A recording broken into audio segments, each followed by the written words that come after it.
ஹரே கிருஷ்ணா. ஓம் நமோ பகவத்தே வாசுதேவாய.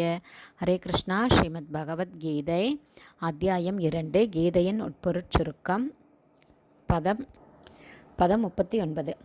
ஏஷா தே அபிஹிதா சாங்கியே புத்திர் யோகே த்விமாம் ஸ்ருணு புத்யா யுக்தோ யயா பார்த்த கர்மபந்தம் பிரகாஸ்யசி.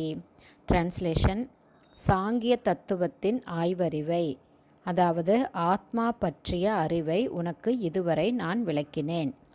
பலன் விளைவுகளுக்காக இன்றி ஒருவன் செயல்படும் உயர்ந்த யோகத்தை பற்றிய அறிவை இப்போது கேட்பாயாக. பிருதாவின் மகனே, இவ்வாறான அறிவோடு செயல்பட்டால் செயல்களின் விளைவெனும் விலங்கிலிருந்து நீ விடுதலை பெறுவாய். பர்பட் பை ஷீல பிரபாத். ஜெய் ஷீல பிரபாத். நிருக்தி அப்படிங்கிற சமஸ்கிருத அகராதியின்படி சாங்கியம் அப்படின்னா பொருள் ஆய்வு அப்படின்னு அர்த்தம். ஆத்மாவினுடைய உண்மை இயல்பை விளக்கும் தத்துவத்தை குறிப்பது அது. அப்போது இவ்வளோ ஸ்லோகங்களாக பகவான் 12வது ஸ்லோகத்திலிருந்து 30வது ஸ்லோகம் வரைக்கும் சாங்கிய தத்துவம், அதாவது ஆத்மாவை பற்றிய அறிவை உனக்கு இதுவரைக்கும் சொன்னேன். ஆத்மாவினுடைய அளவு, அதனுடைய இயல்பு எல்லாமே உனக்கு சொன்னேன்.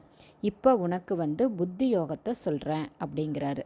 புத்தி யோகம் அப்படின்னா பலன் விளைவுகளுக்கு, அதாவது நாம் செய்யக்கூடிய செயல் நல்ல செயலாக இருந்தால் நமக்கு புண்ணிய செயலாக இருந்தால் நமக்கு புண்ணியம் கிடைக்கும், பாவ செயலாக இருந்தால் நமக்கு பாவம் கிடைக்கும். ஆனால் பகவான் இப்போ சொல்ல போகிற செயல் எப்படி அப்படின்னா, பாவம் புண்ணியம் இது ரெண்டுமே இல்லாமல் பகவான் சொல்கிறபடி நாம் செயல்களை செஞ்சால் அதனுடைய விளைவுகள்லேருந்து நம்மளால் தப்பிக்க முடியும்னு சொல்கிறாரு. அதாவது வேதங்களின்படி, வேத சாஸ்திரங்களின்படி நாம் நல்ல செயல்களை செய்யணும்.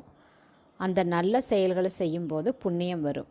ஆனால் பகவானை மையப்படுத்தி நாம் செயல்களை செய்யும்போது பாவம் புண்ணியம் ரெண்டுலேயும் நாம் சிக்காமல் நாம் பகவானை அடைய முடியும் அப்படிங்கிறது தான் இந்த ஸ்லோகத்தில் பகவான் கிருஷ்ணர் இதிலிருந்து சொல்கிறாரு. ஹரே கிருஷ்ணா. குருதேவ்க்கு ஜெய்.